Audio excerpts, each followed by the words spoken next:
Wembley, Wembley, Wembley. Yeah, it don't really go, does it? I don't know what they're trying to do with this music.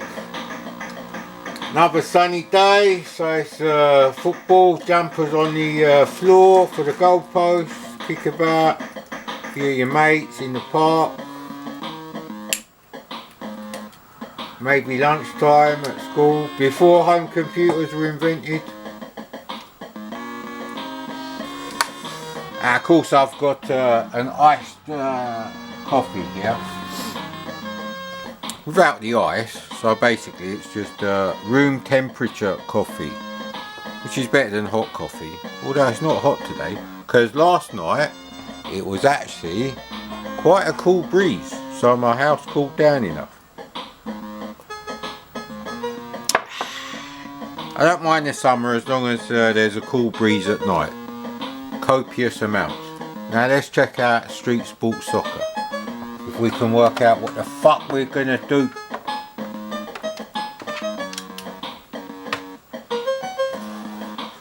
Fuck me, we're gonna need our reading glasses for a football game. Hey! Move the joystick left or right to view the selected field, then press the button. Yeah, we'll go with that.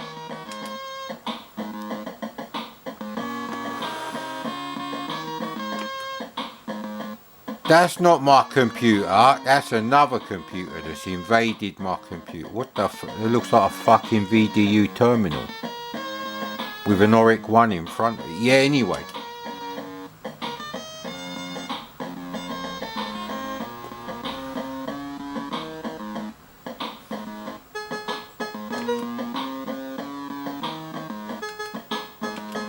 Yeah, let's go random. Ah shit, I don't know if it's going to work after this bit. Yeah, because the one I downloaded off GameBase 64 was a nostalgia crack, which instantly, as you can guess, like many, like 99% of their fucking cracks do not work on the SD to IC. Incorrectly identifies it as a 1541 disk drive, and then absolute fucking useless cunts they are. Yeah, I'll say that to their face, mate. So at the moment, I don't know if it's going to load. Could be like the PSI 5 situation, where the demo mode had been removed by the only copy that's been actually said to work with the SD to IC. It's a bit of a bastard. So, I mean, it'll take me ages just to work out what I've got to do on PSI 5 Trading Company, which I will do one day.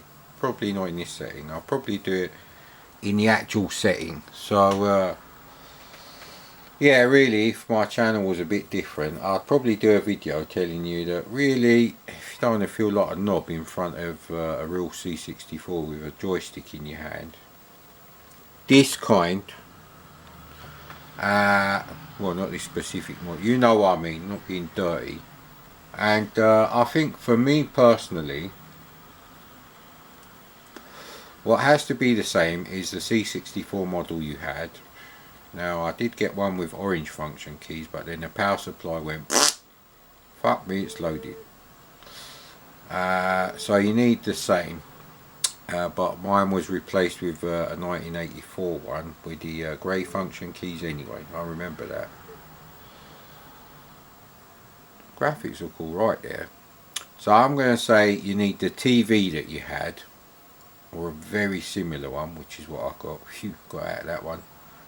Got the same sort of C64 that I used to have. This is a 1984 model, so, and it does have the grey function keys, so it's the right sort of time. You don't need real discs and a real disc drive. It's nice, but using an SD to IC for discs.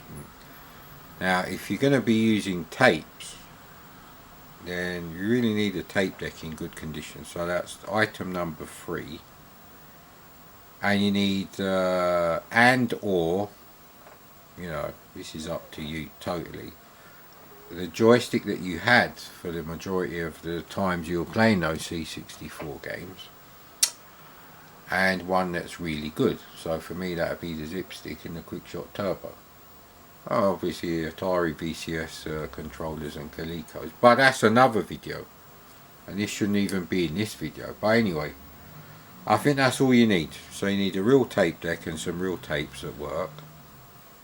That is part of the experience for me. I never had a disk drive, so that could be why an SD to IEC is fine for loading disc-based games.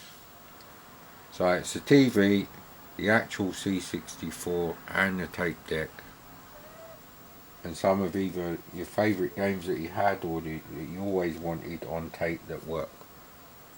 I think that's really a good place to be with real hardware retro gaming. We're a dying breed, for fuck's sake. We need to get more people into this camp.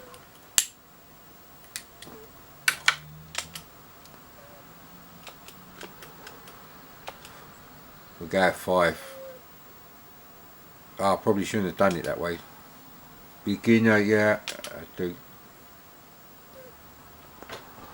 Fuck me, I'm going to need the macro mode on the camera to see those sprites.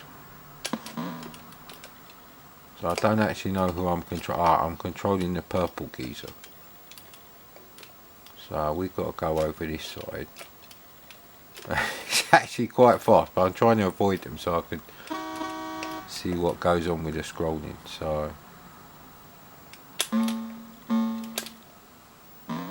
ball does seem to bounce. Maybe it's a sound effect, psychological effect there. Why can't I catch up to them?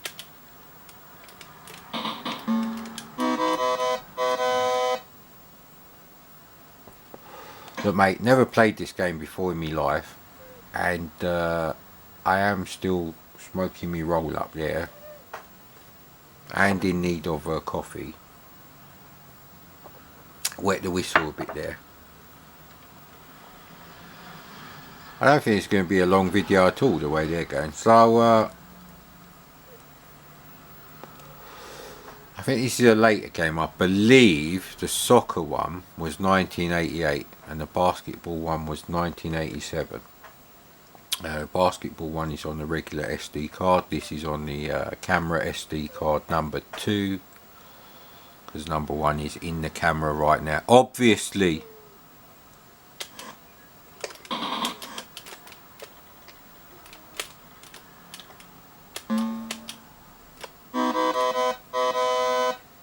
The colours are so similar for when you're active and when you're not. It's the so-called light blue, which is a medium blue, and regular blue, which is sort of like a Prussian blue, as Bob Ross would say.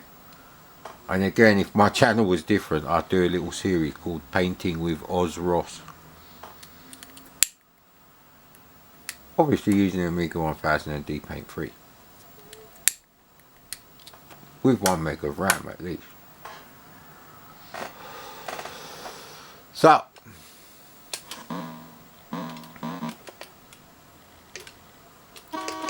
my problem is that the computer characters don't seem to catch up, but nor do you. So as soon as someone gets a ball, unless there's someone in your path, which the computer does a better job of controlling itself than you. Right, let's try and stick with graphics. Right, for the time the graphics they're okay. So I guess, and that's a general okay. They're not shit, they're not average, they're slightly above average. See, look, we'll see if they can catch me up. No, they can't. That's a mistake. In International Soccer by Commodore, that is not a thing. Now, it hasn't actually let me change characters even though I'm off the screen. So that's the other usual thing. You go off the screen, and so it's a shit football game. So straight away, this is minus the full 20%. It's not a problem with the coding. The coding is absolutely fine. There's nothing spectacular going on, but you know, Richard Hammond's Porsche 924 situation, it's not there, so you can't really mark it down for that. What the fuck happened there?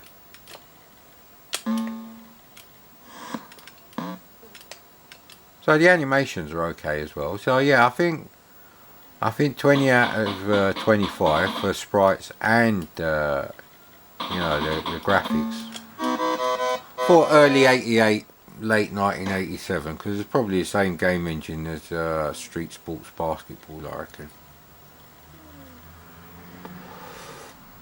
Maybe the other background's a bit better. Who knows, mate. Sound. Yeah. So yeah. So what were we saying? So I think we have to go with about 35 out of 50 for the graphics in general. Maybe 40. 20 out of 25 for the game coding. And 20 out of 25 for the maybe that's not actually grass, maybe that's like green tarmac that's been painted, you know, masonry paint. I'm sure people do that, they paint their patios a different colour. Cheap way if you're just talking about, you know, buying and selling houses. I would have made a lot of money on that shit, but I never had the money to do it. Yeah, anyway, so the clock must actually stop then. So I've only had 1 minute 43 of playtime, and so that means you've had about, well, by the time it loaded, at least 6 or 7 minutes of me talking bollocks about my scientific reviewing method, advanced, chronologically adjusted too. So yeah, I'm gonna say, so we're on, let's say 35 out of 50 for the graphics in general, plus 20 out of 25 for the game engine, and 20 out of 25, we're talking 75 there, so 7.5 out of 10, 75%. But then we got to do the difficulty. Now I may have been a bit harsh when I said instantly, because, you know, it's a shit control method for controlling which character you're actually in actual control of. So I think because of that, yeah, I mean, graphically, international soccer is it's no Miss World, the pixel art world. Mostly of that is, I say that because of the backgrounds.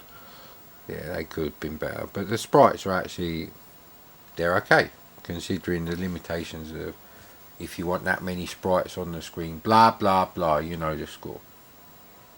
So maybe it's 10. So it's a 6.5 out of 10 game then. So you pass to each other just fine. It's just, in this situation, if the computer bloody hell scored. So yeah, look, we can definitely put it from 20 out of 20 to, you know, 10 out of 20 for that little cock up. It is still playable. And if we do bump up the graph, because the trees are quite nice there. It's mostly this shit here. There's no reason why it has to look this shit except for lack of talent by the artist. There's no technical reason. And we saved one too. Just get it on their side. Kick the ball. That's how we used to play football, like that, in the park with the old jumpers and shit. See, unless the guy accidentally touches, like the other guy, the one you're not controlling, well, that's one hell of a thing.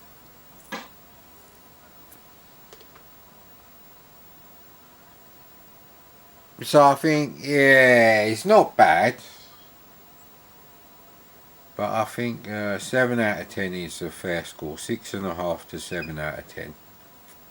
Maybe I would say 6.5. Maybe you'd say probably 7, because I'm quite harsh on C64 games. But like I said, it is tricky to be in control of the character you need to be in control of. And even running off the screen, which is your immediate reaction if you had, you know, a computer or a console from like 1980 like me, before the C64. then it makes the situation worse because you can't catch up with each other. So yeah, if you could at least catch up, which is what international soccer does, I think that's the extra 1 out of 10. Yeah, I think that's fair.